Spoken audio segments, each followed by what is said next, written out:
በስመ አብ ወወልድ ወመንፈስ ቅዱስ አሐዱ አምላክ አሜን። አንሰ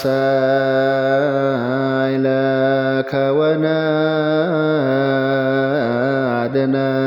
ቅዱስ ሚካኤል ተራድአነ በጸሎትከ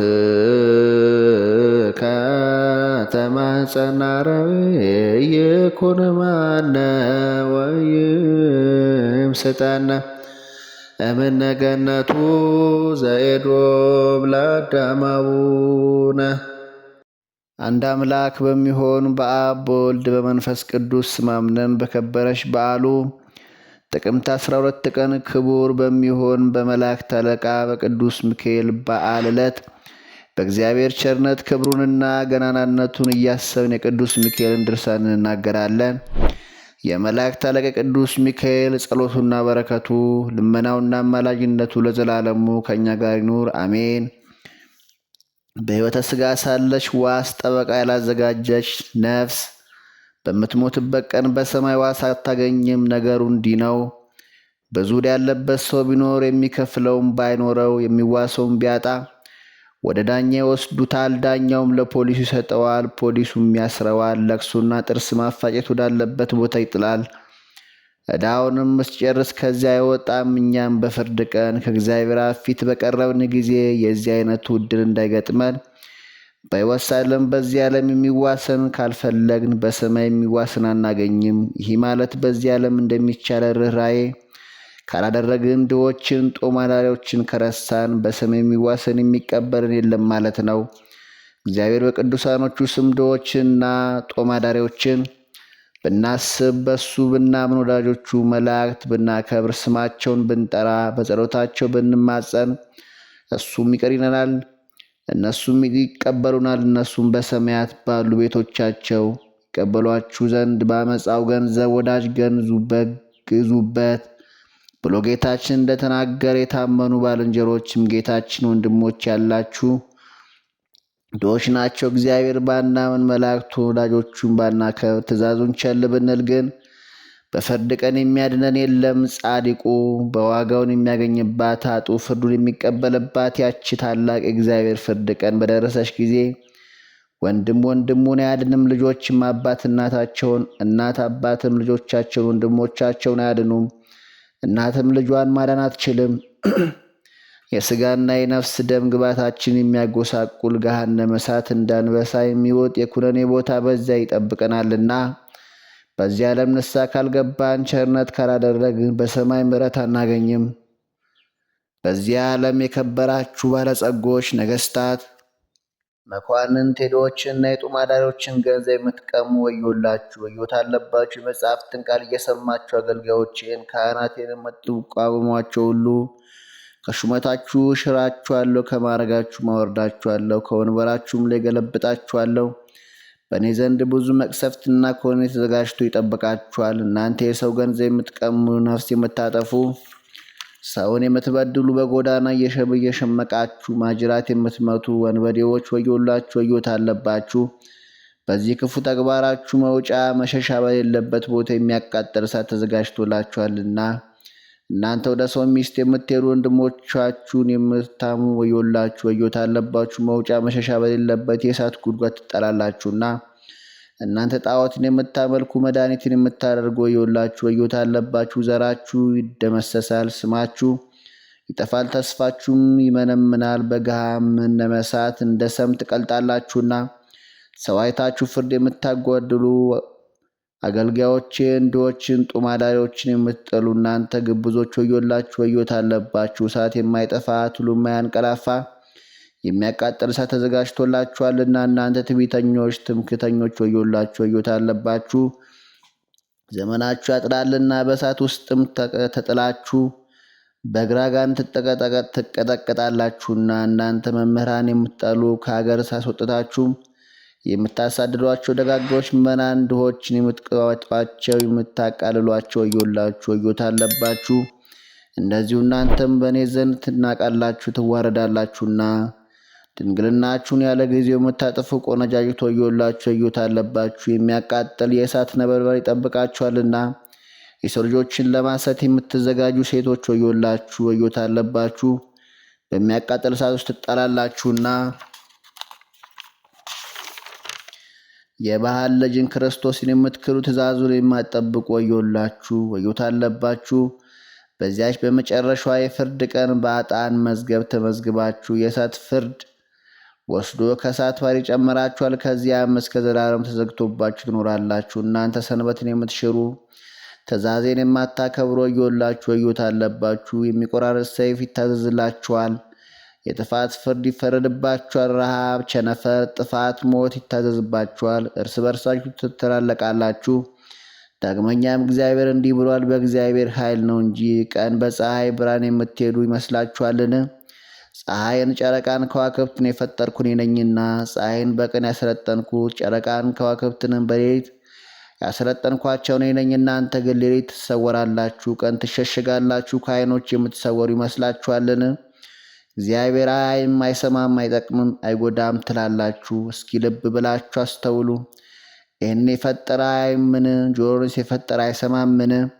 ሕይወትንና ሞትን፣ ጨለማንና ብርሃንን፣ አምላክ መልካምንና ክፉን፣ ጣፋጩንና መራራውን የፈጠረ መጥቀም መጉዳት አይቻለውምን? ባለማወቅ ተሳስታችሁ በደላችሁ። ከእኔ የምትሰወሩበት የላችሁም። ሁሉም በፊት የተዘረጋ የተገለጠ ነውና በተራሮች በኮረብቶች ውስጥ ብትሸሸጉም ገደሉ፣ ዋሻው፣ ኮረብታው አይሸሽጋችሁም። ሳሩ ቅጠሉ አይጋረዳችሁም።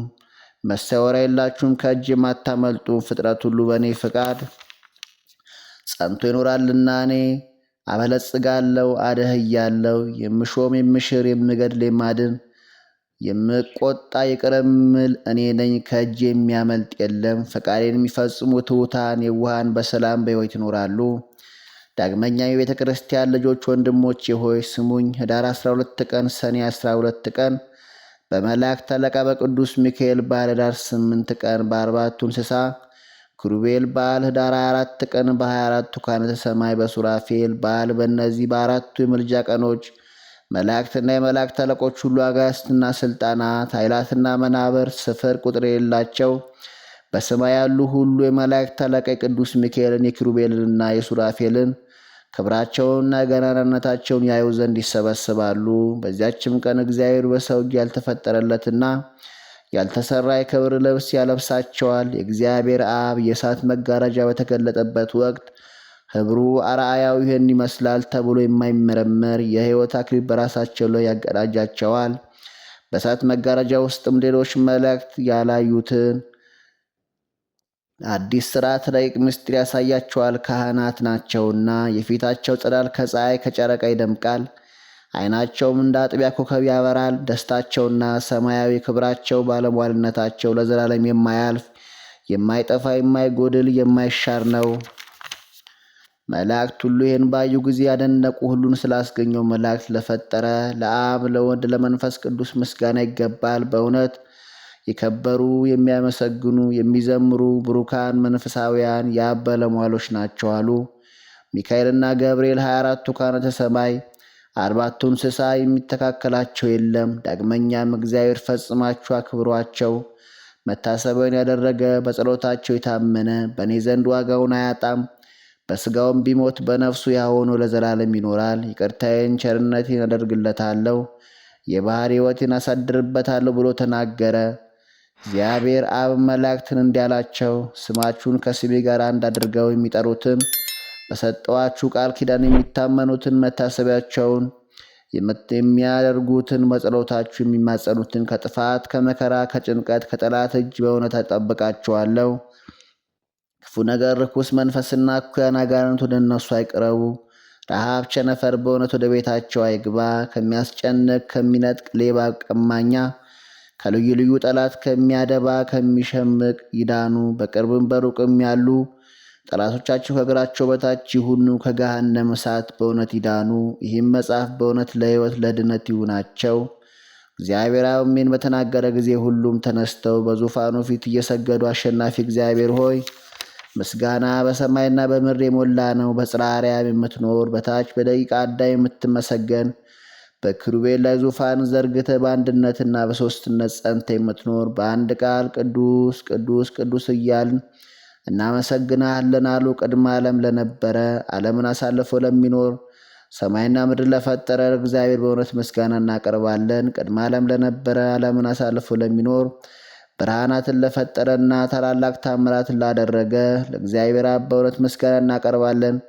ቅድመ ዓለም ለነበረ ዓለምን አሳልፎ ለሚኖር ፀሐይን፣ ጨረቃን፣ ከዋክብትን ለፈጠረ ለእግዚአብሔር በእውነት ምስጋና እናቀርባለን። ቅድመ ዓለም ለነበረ ዓለምን አሳልፎ ለሚኖር ከተሰወሩ መላእክት ለተሰወረ መንግስቱ ለማይሻል ለእግዚአብሔር በእውነት ምስጋና እናቀርባለን። ቅድመ ዓለም ለነበረ ዓለምን አሳልፎ ለሚኖር ድካም የማይሰማው ክቡር ሕጸጽ የሌለበት ሙሉ ለሆነ ለእግዚአብሔር በእውነት ምስጋና እናቀርባለን። ቅድመ ዓለም ለነበረ ዓለምን አሳልፎ ለሚኖር ከሚያስፈሩ ይልቅ ለሚያስፈራ ከልዑላን በላይ ልዑል ለሆነ የፍጥረቱ ሁሉ ፈጣሪና ገዢ ለሚሆን በልዑላን ላይ አድሮ ለሚኖር ጌትነቱ ለማይመረመር ለእሱ ለብቻው ለእግዚአብሔር አብ በእውነት ምስጋና እናቀርባለን። ቅድመ ዓለም የነበርክ ዓለምን አሳልፈ የምትኖር አምላካችን እግዚአብሔር ሆይ ምስጋና እናቀርብልሃለን። ፍጻሜ ለሌለው መንግሥት ምስጋና ይገባል። በእውነት ያለ ሐሰት ቅድመ ዓለም የነበርክ ዓለምን አሳልፈ የምትኖር ጌታችን አምላካችን መድኃኒታችን ኢየሱስ ክርስቶስ ሆይ ክብር ምስጋና ላንተ ይገባል ለዘላለሙ አሜን። ወንድሞቻችን ሆይ አብ ለመላእክቱ የሰጣቸውን ክብርንና ልዕልናን ነገርናችሁ። እናንተም ቃሉን ስሙ፣ ትእዛዙንም ጠብቁ። ጌታችን ከአባቱ ትክክል በሆነ ጌትነት መላእክትን አስተካክሎ በሚመጣበት ጊዜ ጻድቃንን በቀኙ ኃጥአንን በግራው በሚያቆምበት ጊዜ ይቅር እንዲላችሁ ያን ጊዜ በግራ ያሉ የመጽሐፍትን ቃል ያልሰሙ ያልታዘዙትን እናን የተረገማችሁን ተለይታችሁ ለሰይጣንና ለመልእክተኞች ወደ ተዘጋጀ ወደ ዘላለም እሳት ሂዱ ይላቸዋል። በቀኙ ያሉትንም እናንተ ብሩካን የዋሃን ትሑታን የአባቴ ወገኖች ፈቃዱን የፈጸማችሁ የማያልፍ የማያልቅ መንግሥትን ክብርንና ባለሟልነትን እሰጣችሁ ዘንድ ወደ እኔ ኑ። ከእኔ ጋር በታላቅ ደስታ ትኖራላችሁ። ከአፍ የወጣው ቃል አይታበልምና ዓለም ከመፈጠሩ በፊት ከዚያ እስከ ዓለም ፍጻሜ ድረስ በአንደበት የተነገረው ቃል አይለወጥም አይታጠፍምና ይላቸዋል። አሁንም ሚካኤልና ገብርኤልን ሱራፌልና ኪሩቤልን ቅዱሳን መላእክትን ነቢያትንና ሐዋርያትን ጻድቃንንና ሰማዕታትን ደናግልንና መነኮሳትን በጠቅላላው ከአዳም ጀምሮ እስከ ዛሬ ድረስ አሸናፊ የሚሆን እግዚአብሔር በቀን ያገለገሉትን ሁሉ አክብሯቸው። ይልቁንም የድህነት እናት የሕይወት እናት የአምላክ እናት የሆነችውን እመቤታችን ድንግል ማርያምን በሰማይ ክብርን ድህነትን ታገኙ ዘንድ አክብሯት። በተለይም የመላእክት አለቃ ቅዱስ ሚካኤል ጸሎቱና በረከቱ ጠላትን ድል የምንነሳበት የማሸነፍ ዘውድ ያቀዳጀን የዲያብሎስ ዓይን ያላያት የጻድቃን ነፍሳት ወደሚኖሩባት የክርስቲያን ማኅበር የእውነት ማዕድ ወደተዘጋጀባት ወደ ሕይወት አገር ያግባን።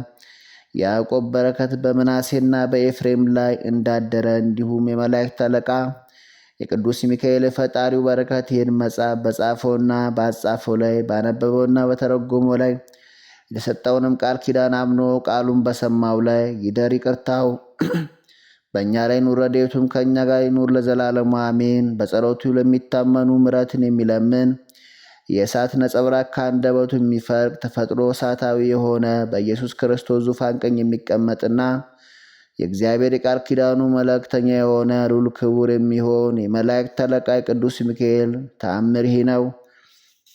እኛንም ከሰይጣንና የኃጥአንን ነፍስ ከሚቃረኑ አጋንንት በሕመምና በደዌ ሁሉ ከሚፈታተኑ የነሱ መኖሪያ በሚሆኑ በገሃነመ እሳት በስልጣናቸው ስር ከሚያሰቃዩ ከጸናች ሃይማኖት ሕግ ካፈነገጡ አላውያን ከሃዲዎች ያድነን። በእሳታውያን ባልንጀሮቹ ጉባኤ ለተሰበሰብን የጥምቀት ልጆችም የኃጢአት መልእክተኞች የሆኑ የዲያብሎስን ሰራዊት ያጠፋ ዘንድ ባለመባል በአማላጅነቱ የሚጎበኘን በረከቱ ያድለን። ጊዜ የማይለውጠው ዘመን በማይሽረው ከሥላሴ በተሰጠው ሥልጣን ይጠብቀን ለዘላለሙ አሜን። በአንዲት አገር በቅዱስ ሚካኤል ቤተ ክርስቲያን አቅራቢያ አንድ ችግረኛ ድሃ ሰው እንደነበር ተነገረ። እሱም በየቀኑ በየሰዓቱ ዘወትር ወደ ቅዱስ ሚካኤል ቤተ ክርስቲያን ይገሰግስ ነበር። ከስዕሉ ፊት ቆሞ በፍጹም ሃይማኖት በቁርጥ ሐሳብ እንባውን በማፍሰስ ይለምን ይማልድ ነበር። የመላእክት አለቃ ሚካኤል የምመገበው ምግብ የምለብሰው ልብስ ይሰጠኝ ዘንድ ወደ ፈጣሪ ወደ እግዚአብሔር ለምንልኝ በማለት ሲለምንና ሲማልድ ብዙ ዘመን ኖረ። ከዕለታት በአንዲት ቀን ቅዱስ ሚካኤል በራእይ ወደ እሱ መጥቶ አንተ ሰነፍ፣ ሰውነት መሰረት ከሚችለው ሥራ ምንም አልሰራህም። ነገር ግን ሥራ ፈት ሆነህ ምን ታስጨንቀኛለህ? ለመስራትም ክንድን አላነሳም፣ አትደክምም። ምድር በምሰጠው ጥቅም አልተጠቀምክም፣ አልቆፈርክም፣ እርሻም አላረስክም፣ ዘር አልዘራህም፣ ወይን ወይም ፍራፍሬ አልተከልክም። ይህን ባትችልስ እንኳ ንግድ አትነግድምን? የሥራን ፍሬ አበዛልና ባርክልህ ዘንድ አለው። እንግዲህ ረዳት ሆነ ዘንድ በሁሉም የሥራ መስክ ያልተሰማራውና የምትደክምበት ምንም ሥራ የሌለ ስለሆን ከሰው ሁሉ በታች ሆን። ራስንም አደኸየ። ከልጆችና ከሚስት ጋር የዕለት ምግብ እንኳ ያጣ ሆንክ። አሁንም ወደ ቤተ ክርስቲያን እንድትነግድበት ዘንድ ከቤተ ክርስቲያኑ ገንዘብ ወርቅ እንዲሰጥ ለኤጲስቆጶሱ ንገረው። እኔም በትርፉ ራስን የልጆችንና የሚስትን ሕይወት ለማኖር ትችል ዘንድ እንዲባርክልህ ከወጣህበት በሰላም ወደ ቤት እንዲመልስ እግዚአብሔርን እለምነዋለሁ አለው። ይህንንም ነገር በሰማ ጊዜ በፍጹም ደስታ እግዚአብሔርን አመሰገነው። የመላእክት አለቃ ቅዱስ ሚካኤልንም አከበረው። ያን ጊዜ ወደ ቅዱስ ሚካኤል ቤተ ክርስቲያን ሂዶ ከቤተ ክርስቲያኑ ገንዘብ ያበደረው ዘንድ ኤጲስቆጶሱን ጠየቀው። ኤጲስቆጶስም የሚዋስ ሰው አምጣ አለው። ያም ሰው ኤጲስቆጶሱን ያለ ቅዱስ ሚካኤል የሚዋሰኝ የለም አለው። ያን ጊዜ ኤጲስቆጶሱ እስከ 1 ዓመት ሊመልስለት ያለ ወለድ ከቤተ ክርስቲያኑ ገንዘብ ሰጠው። በትርፉ ግን የራሱን የሚስቱና የልጆቹን ሕይወት እንዲረዳበት ፈቀደለት። ያን ጊዜም ወርቁንና ከኤጲስቆጶስ ተቀብሎ ወደ ሩቅ አገር ሄደ። በዚያም ወርቅ እየነገደ 1 ዓመት ተቀመጠ። ያም ሰው ኤጲስቆጶሱ የሰጠው ቀጠሮ እንደደረሰ አውቆ ያለውበት አገር ሩቅ ስለሆነ ለተቀጠረበት ቀን ላልደርስ አይቻለኝም፣ ስለዚህ ምን ማድረግ ይሻለኛል እያለ ያወጣ ያወርድ ጀመር። ከብዙ ሐሳብ በኋላ የብረት ሳጥን አሰርቶ ይህ ወርቅ ከቅዱስ ሚካኤል ቤተ ክርስቲያን የተበደርኩት ነው የሚል ደብዳቤ ጨምሮ በሳጥን ውስጥ ከተቱ። ያን ጊዜም ሳጥኑን ቆለፈና የመላእክት አለቃ ቅዱስ ሚካኤል ሆይ እኔ በጸሎት ታምኛለሁና ይህን ወርቅ ለቤተ ክርስቲያኑ አድርስልኝ ብሎ ከባህር ጣለው። ጊዜም ያን ወርቅ ያለበትን ሳጥን ታላቅ አሳ ዋጠው። በዚያንም ቀን የቤተ ክርስቲያኑ ጠባቂ ወደ ባህር ዳርቻ ሂዶ አሳ አስጋሪውን ሰው ለቅዱስ ሚካኤል በዓል የሆነኝ ዘንድ አሳ አጥምድልኝ ብሎ ጠየቀው። አሳ አጥማጁ ምሽ ብሎ ከዚያም አሳ አስጋሪው መረቡን ወደ ባህር በጣለው ጊዜ ያ ወርቁን የዋጠው ታላቅ አሳ ተያዘለትና ለቤተ ክርስቲያኑ ጠባቂ ሰጠው። የቤተ ክርስቲያኑ ጠባቂ አሳውን ወስዶ ለኤጲስቆጶስ ሰጠው። ሆዱን በቀደዱት ጊዜም በአሳ ሆድ ውስጥ ሳጥን አገኙ። በውስጡም በወርቁንና ደብዳቤውን አገኙ። ኤጲስቆጶስም ደብዳቤቱን አንብቦ ወርቁን ተረክቦ በኋላ ይህን ምስጢር ለማንም ሳይናገር ደብቆ አቆየው። ከብዙ ዘመን በኋላ ያ ሰው ከንግዱ ተመለሰ። ከዕለታት አንዲት ቀን ኤጲስቆጶስ ያን ሰው አግኝቶ ትነግድበት ዘንድ የተበደርከውን የቤተ ክርስቲያኑን ገንዘብ ለምን አትመልስልኝም አለው። ያም ሰው ጌታዬ ወይ በመላእክት አለቃ በቅዱስ ሚካኤል ጸሎት እምላለሁ፣ ሕያው እግዚአብሔር ያውቃል፣ የቤተ ክርስቲያኑን ገንዘብ ከደብዳቤ ጋር በሳጥን ውስጥ ቆልፌ ለቅዱስ ሚካኤል ቤተ ክርስቲያን እንዲያደርስልኝ የሚካኤልን ፈጣሪ አምኜ ከባህር ጥያዋለሁ፣ ገንዘቡ የራሱ ነውና አለው። ኤጲስቆጶስም ይህን የሆነበት ቀኑንና ሰዓቱን መች ነበር በማለት መረመረው። ሰውየውን በትክክል አስረዳው። ያን ጊዜም ነገሩ እውነት እንደሆነ አውቆ ኤጲስቆጶሱ ለዚህ ሰው ሰገደለት፣ እግዚአብሔርን አመሰገነው። የመላእክት አለቃ ቅዱስ ሚካኤልንም ከፍ ከፍ አደረገው። ኤጲስቆጶሱም ያንስተው አንተስ የእግዚአብሔርን የምትፈራ መንፈስ ቅዱስ ያደረብህ ሰው ነህ፣ እኔንም በጸሎት አስበኝ አለው። ከዚህ በኋላ ኤጲስቆጶሱ ከዚያ ሰው ጋር በፍቅር በአንድነት ወደ መላእክት አለቃ ወደ ቅዱስ ሚካኤል ቤተ ክርስቲያን ገቡ። አጥንትን የሚያለመልም ከወይን መጠጥ ይልቅ እጅግ የሚጣፍጥ ለሚሰማው እጅግ ግሩምና ድንቅ የሆነ የቅዱስ ሚካኤልን ታምራቱንና ገናናቱን ለሰው ሁሉ ነገሩ። ልመናው አማላጅነቱ እንደ አጥር እንደ ቅጥር ሆኖ ይጠብቀን፣ ከጠላቶቻችን ከሰይጣን ወጥመድ ያድነን፣ ይቁረጥልን፣ ድካምን ሁሉ ያስወግድልን፣ ቂም በቀልን ከልቦናችን ያርቅልን፣ ፍጹም እንድነት ፍሬ እንድናፈራ ያድርገን ለዘላለሙ አሜን። የተወደዳችሁ አባቶችና ወንድሞች ሆይ ልብ ብላችሁ ስሙ።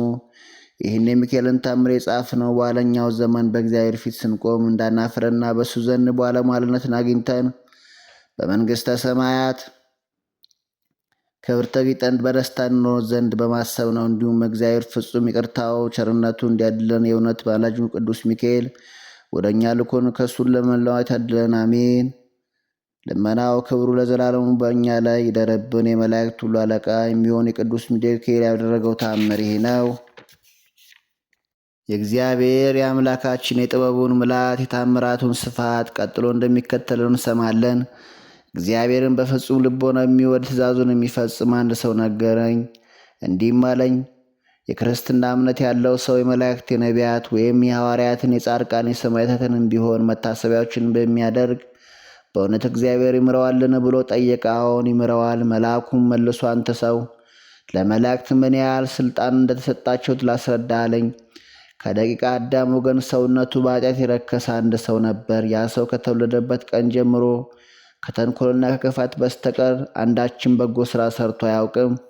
ነገር ግን አንድ ዓላማ ብቻ ነበረ። ይኸውም በየወሩ የቅዱስ ሚካኤልን በዓል ማክበር፣ ዝክሩን እየዘከረ ለነዳያን ማብላት ማጠጣት ነበር። ከጊዜ በኋላ ግን ያ ሰው ሞተና አጋንንት ይቺ ነፍስ የእኛ ናት በማለት ሲደነፉ፣ ሚካኤል ግን የኔ ናት እያለ ይከራከር ነበር። እንዲሁም የኔ ናት በመባባል ከጌታ ዙፋን ፊት ስለቀረቡ ጌታ አራት አማራጭ ነገሮች ያቀረበላቸውና ሚካኤል ወስዶ ደብቀው፣ እናንተ ግን ፈልጋችሁ ብታገኙ ውሰዱት፣ ወይም እናንተ ወስዳችሁ ሸሽጉትና ሚካኤል ፈልጎ ካገኘው ይውሰደው፣ ከነዚህ አንዳቸውን ምረጡ አላቸው። እነሱ ግን ሚካኤል ወስዶ ከመንበረ መለኮት ቢሸሽገው ምን ማድረግ እንችላለን እያሉ በሐሳብ ጭንቅ ተዋጡ። ከብዙ የሐሳብ መለዋወጥ በኋላ እኛ እንሸሽጓለን ብለው ያን ሰው መቀመቃት አውርደው የገሃነመ እሳት አዟሪት ባለበት ጥልቅ ባህር ውስጥ ደበቁትና እንግዲህ ሚካኤል ፈልጉ ያገኘው ተባባሉ። ከዚህ በኋላ ቅዱስ ሚካኤል እነዚያን አጋንንት ከዚህ ቦታ አካባቢ ዞር በሉ አላቸውና ወደ ሲኦል ገብቶ መፈለግና መበርበር ጀመረ። ነገር ግን የሚፈልገውን አላገኘም ነበር። በአንድ ክንፉ 7,000 ነፍሳት አወጣ፣ በሁለተኛውም ክንፉ እንዲሁ አወጣ፣ በሦስተኛውም አወጣ። በደጋገመም በብዙ ሺህ የሚቆጠሩ ነፍሳት አወጣ። ሆኖም ሊያገኙ አልቻለም። በዚህ ሰው ምትክ ያወጣቸው ነፍሳት ቁጥራቸው 7,530 ደረሰ። ከእነዚህም ውስጥ ያልተጠመቁ አረመኔዎች ይገኙባቸው ነበር። ያን ጊዜም የሰማይ መላእክት ሁሉ ይህ እጅግ በጣም አስደናቂ ነገር ነው አሉ። ጌታችንም በወንጌል ያመነ የተጠመቀ ይድናል፣ ያላመነ ያልተጠመቀ ግን ይጠፋል ይላል። እንግዲህ እሊህ ሰዎች እንዴት ሊድኑ ቻሉ? አንተ ሰው የሰው ልጅ እሊህ አረማውያን የዳኑበትን ሳይጠመቁ ገነት የገቡበት ምክንያት ሰምተን አይተህ ተገንዘብክን ተብሎ ቢጠየቅ ቅዱስ ሚካኤል ስላጠመቃቸው ገነት ሊገቡ ይችለዋል፣ ብርሃንም ለገነት ተጎናጽፈው በቅተዋል ሲል መለሰ። አባ ዘሚካኤል በነገሩ ተደንቆ አማኑኤል ሁሉን ማድረግ ይቻለዋል አለ። ዳግመኛም ያ ሰው ስለ ሰው ልጆች በማድነቅ በመላእክት በነቢያት በሐዋርያት በጻድቃንና በሰማዕታት ስም በጎ ሥራ የሰሩ እያንዳንዳቸው ከቶ ዋጋቸውን አያጡም ብሎ ተናገረ። የመላእክት አለቃ ቅዱስ ሚካኤል አምላክ ሆይ ይህን ሰው ከገሃነመ እሳት እንዳዳንከው እኔንም አገልጋይን በዚህም ዓለም በሚመጣውም ዓለም አድነኝ። አሜን። አንድ አምላክ በሚሆን በአብ በወልድ በመንፈስ ቅዱስም እያመን ጥቅምት 12 ቀን ክቡር የሚሆን የመላእክት አለቃ ቅዱስ ሚካኤል በዓል የሚከበርበት ቀን መሆኑን እናገራለን። በዚች ቀን እግዚአብሔር ወደ ቤተልሔም ወደ ዳዊት አባት ወደ እሴይ ቤት ይሄድ ዘንድ አዘዘው። ልጁንም ዳዊት እንዲቀባው በቂስ ልጅ በሳኦል ፈንታ በእስራኤል ልጆች ላይ ይነግስ ዘንድ ወደ ነቢዩ ሳሙኤል ልኮታልና። ያን ጊዜም ነቢዩ ሳሙኤል ተነስቶ ነገሥታቱ ተቀብተው የሚነግሱበትን የዘይት ቀንድ ይዞ ሄደና እሴይ ወደሚኖርበት ወደ ቤተልሔም ደረሰ። እሴይንም ጠርቶ ከዘር በእስራኤል ልጆች ላይ ቀብቼ አነግስ ዘንድ የእግዚአብሔር መልአክ አዞኛልና ልጆችን ሁሉ አቅርብልኝ አለው። እሴይም ከነቢዩ ከሳሙኤል ቃል ይህን ነገር ሰምቶ እሺ አለ። ከዳዊት በቀር ልጆቹን ሁሉ አመጣለት። እሱ ከወንድሞቹ ታናሽ ስለነበር በእርሻው መካከል በጎችን ይጠብቅ ነበርና። ከዚያም በእሴይ ልጆች በእያንዳንዱ ራስ ላይ ነገሥታቱ የሚቀቡትን የዘይት ቀንድ ባደረገ ጊዜ እግዚአብሔር አልፈቀደላቸውም። ሳሙኤልም እሴይን ከልጆች ምንም የቀረ የለምን አለው። እሴይም ሳሙኤልን አንድ የቀረ አለ፣ እሱም ከወንድሞቹ የሚያንስ ብላቴና ነው፣ በእርሻ ውስጥ በጎች ይጠብቃል አለው። ሳሙኤልም እሴይን ፈጥና አምጣልኝ አለውና ወዲያውኑ አመጣለት። ቀርነ ቅቡንም አንስቶ ቀባው። እግዚአብሔር ፈቅዶለታልና ነቢዩ ዳዊትን በእስራኤል ልጆች ላይ ነገሰ። ዳግመኛም በዚች ዕለት እግዚአብሔር የመላእክት አለቃ ቅዱስ ሚካኤል ወደ ነቢዩ ወደ ዳዊት ላከው። ኃይል ሰጥቶ እየተራዳው የኢሎፍሊና የረአይት ወገን የነበረውን ጎልያድን ገድሎ የእስራኤል ልጆች ከጠላቶቻቸው እጅ ያዳነበት ቀን ነው። ስለዚህ የቤተ ክርስቲያን መምህራን ክቡር የሚሆን የመላእክት አለቃ ቅዱስ ሚካኤልን በዓል መታሰቢያ በየወሩ በ12 ቀን እናከብር ዘንድ ሥርዓት ሰሩልን፣ አዘዙን። አማላጅነቱ የፈጣሪው በረከቱ ልመናው ከእኛ ጋር ይኑር ለዘላለሙ አሜን። በማያቋርጥ ቃል ለአጣን ምሕረትን የምታበስር ገነታዊ ኦፍ ጽባ ሚካኤል ሆይ ለአንተ ሰላም እልሃለሁ። በስንፍናዬ ጣዕም እንደሌለው ጨው እንዳላጣ ወይም አፍርቶ እንደረገፈ አበባ ከክብሬ እንዳልዋረድ በክንፍ አቅፈ ደግፈ ያዘኝ። ከበጋ ቀጠሎ የክረምትን ወራት የሠራልንና ወደ ዘመን በልግ መሸጋገሪያ የጽጌውን ወሰን ያደረክልን አምላካችን ሆይ በዚህ ዘመናችን ባለው የክረምት ወር ፍሬ ሳናገኝ በቅጠል ብቻ ሳለን ሸሽታችሁ እንዳይሆን እንዳንጦልግን ማልዳሃልን። የክረምት ወራት አልፎና ዝናብ ከመዝነቡ ሳይቋረጥ የዱር አራዊቶች አሸብርቀው በታዩ ጊዜ ከሚጣፍጥ የምግባር ፍሬ ጋር ሃይማኖት ሽቱን እናከማይ ዘንድ ለሥራቸው ትጓች ለሆኑ እንደ ነቢቱና ንብር ንዑዳን ለምስጋና የተጋግን አድርገን በመላእክት አለቃ በቅዱስ ሚካኤል ልመና በእግዚአብሔር አጋዥነቴን ድርሳነ ሚካኤል መጽሐፍ ተፈጸመ። አነሳስቶ ላስጀምረን አስጀምሮ ላስፈጸመ ለልዑል እግዚአብሔር ምስጋና ይሁን ለዘላለሙ አሜን። ኦ ሚካኤል ሚካኤል ወመተን ብልካና ረያም ተሰመ ቢጸ ሱራፌል ዘብረው ሳርው ሶዘምለው ላልው ለጊዜ ጸዋይና ከቅረበነ በምሕረት ወሳይል ሰአለነ ሚካኤል መላከ ምክሩ ለልዑል